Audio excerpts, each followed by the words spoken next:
Okay, so we have reorganized our beautiful shelf up here.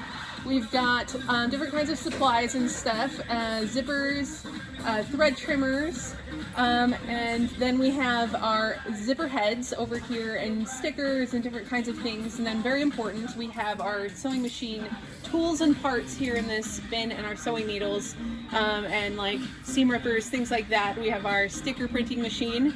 And then down here we have our zippers, mainly reorganized by size. And then a very important feature that we've added to our shelf is we have this long black strip of Velcro that goes along the side.